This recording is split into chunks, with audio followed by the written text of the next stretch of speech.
हम अपने इत्तेहाद की ताकत पर पूरा गेम बदल देंगे। दोबारा योगी को उत्तर प्रदेश का मुख्यमंत्री नहीं बनने देंगे, नहीं बनने देंगे। अगर कोई दोबारा बीजेपी को सत्ता में आने को रोकने की ये कोशिश करता है तो मैं यहाँ पर खड़े होकर कह रहा हूँ कि मजलिस इत्तेहादुल मुस्लिमीन उनका साथ देने के लिए तैयार है। अब आप लोगों से यही गुजारिश है कि आप लोग सपा की दुकान बंद करा दें, हम बीजेपी की दुकान बंद करा दें, वह काम खत्म।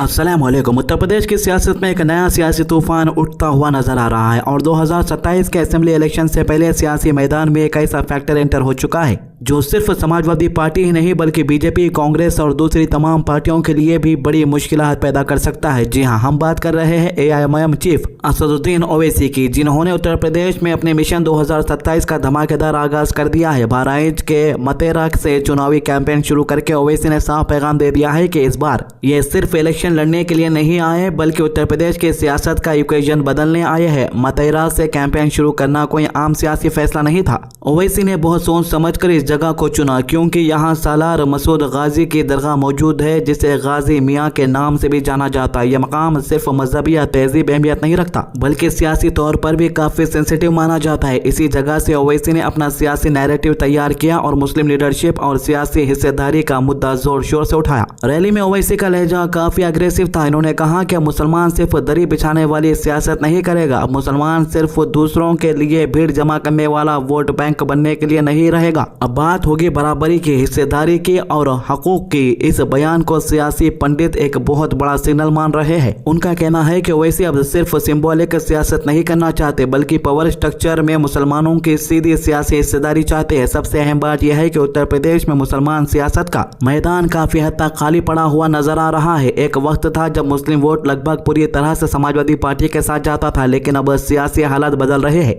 अखिलेश यादव ने अपनी इमेज को बदलने की स्ट्रैटेजी अपना ली है। वो अपने आप को मुस्लिम परस्त नेता के तौर पर दिखाने के बजाय एक मॉडरेट हिंदू लीडर के रूप में प्रेजेंट करना चाहते हैं।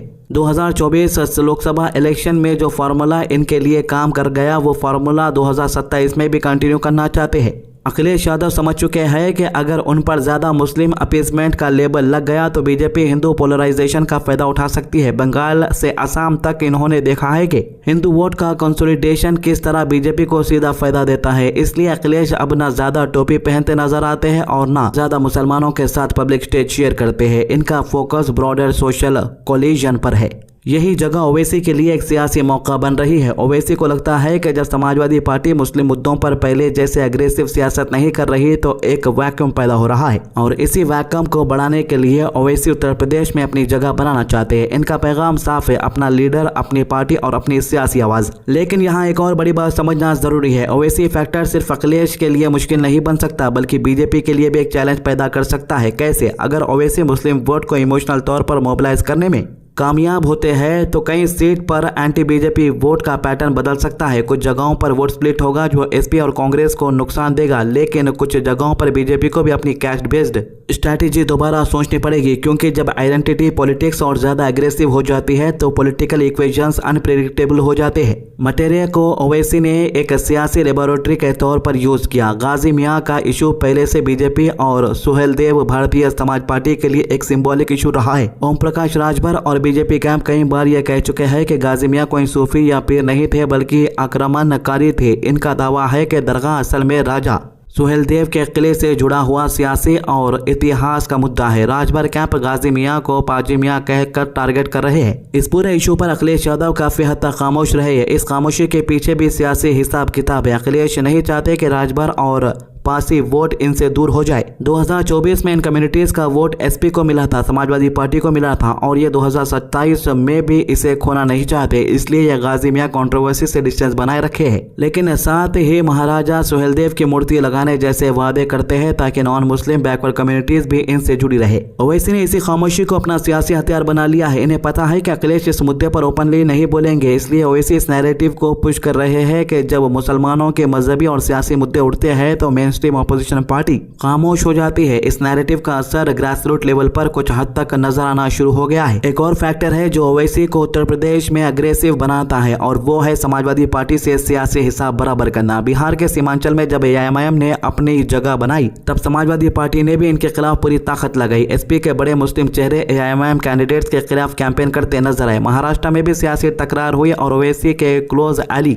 इम्तियाज जलील की हार ने एआईएमआईएम को झटका दिया। इम्तियाज जलील की हार ओवैसी के लिए सिर्फ एक इलेक्शन रिजल्ट नहीं था बल्कि एक सियासी वार्निंग थी, इसलिए कि वो उत्तर प्रदेश को एक काउंटर बैटलफील्ड के तौर पर देख रहे हैं। इस बार इनका मूड साफ नजर आ रहा है। यह समाजवादी पार्टी को आसानी से पॉलिटिकल स्पेस नहीं देना चाहते। बंगाल का जिक्र करते हुए ओवैसी ऑपोजिशन पॉलिटिक्स पर भी सवाल उठाए। इन्होंने ये नैरेटिव बिल्ड करने की कोशिश की कि ऑपोजिशन पार्टी मजबूत नहीं है क्योंकि इनके लीडर्स तो टूट जाते हैं, बिक जाते हैं या प्रेशर में आ जाते हैं। ओवैसी अपने सपोर्टर्स को समझा रहे हैं कि एआईएमआईएम ऐसी पार्टी है जो ना टूटेगी और ना बिकेगी। ये मैसेजिंग मुस्लिम वोटर्स के लिए एक हिस्से को अट्रैक्ट कर रहा है, लेकिन ग्राउंड रियलिटी भी समझना जरूरी है। उत्तर प्रदेश में ओवैसी 2017 से सियासी कदम जमाने की कोशिश कर रहे हैं। 2017 में एआईएमआईएम ने 38 सीट पर इलेक्शन लड़ा। संभल एक ऐसी सीट थी जहां इनका कैंडिडेट मेन कंटेस्ट में नजर आया। जी हां, जियाउर रहमान बर्क उस वक्त एआईएमआईएम टिकट पर लड़े थे जो आज समाजवादी पार्टी के मेंबर ऑफ पार्लियामेंट है। इसके अलावा लगभग तमाम कैंडिडेट की जमानत जब्त हो गई थी। 2022 में एआईएमआईएम ने अपना स्कोप और बड़ा किया और 100 सीट पर कैंडिडेट उतारे, लेकिन नतीजा फिर भी खास नहीं रहा। गुड्डू जमाली को छोड़कर ज्यादातर कैंडिडेट अपनी जमानत तक नहीं बचा सके। वोट शेयर देखें तो 2017 में सिर्फ 0.2% और 2022 में लगभग 0.43% वोट मिला।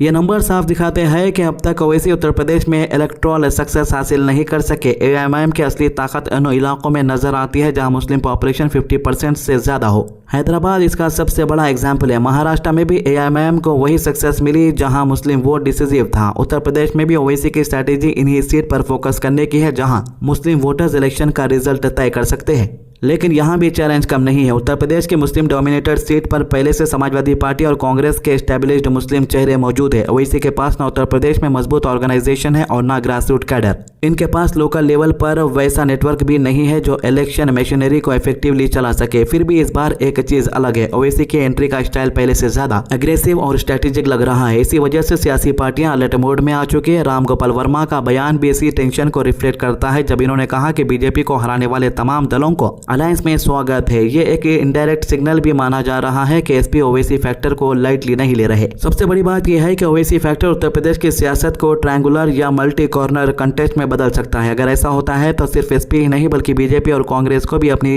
इलेक्शन स्ट्रैटेजी दोबारा डिजाइन करनी पड़ेगी। बीजेपी को कैस्ट और हिंदू कंसोलिडेशन के साथ मुस्लिम मोबिलाइजेशन का रिएक्शन भी मैनेज करना होगा। एसपी को अपना पूरा मुस्लिम सपोर्ट बचाना होगा, कांग्रेस को अपनी रिलेवेंस प्रूव करनी पड़ेगी। अब सवाल वही है जो सियासत का मरकज में है। क्या 2027 में उत्तर प्रदेश का मुसलमान ओवैसी की अपील से मुतासिर होगा? क्या वो हैदराबाद की सियासी बिरयानी को पसंद करेगा या फिर लखनऊ से सियासी पुलाव पर ही भरोसा करेगा? क्या ओवैसी वाकई एक सीरियस पॉलिटिकल प्लेयर बन पाएंगे या फिर पहले की तरह सिर्फ डिस्कशन तक महदूद रहेंगे? फिलहाल इतना तय है कि असदुद्दीन ओवैसी ने उत्तर प्रदेश की सियासत में गर्मी बढ़ा दी है। इनकी एंट्री ने सियासी पार्टीज की नींद जरूर उड़ा दी है। 2027 तक ये फैक्टर कितना बड़ा तूफान बनेगा इस पर सबकी नजरें टिकी हुई है। तो ये थी एआईएमआईएम की एंट्री उत्तर प्रदेश की अभी तक की अपडेट। हमारे चैनल को सब्सक्राइब कीजिए, हमारे वीडियोस को ज्यादा से ज्यादा लोगों तक शेयर कीजिए। अल्लाह हाफिज।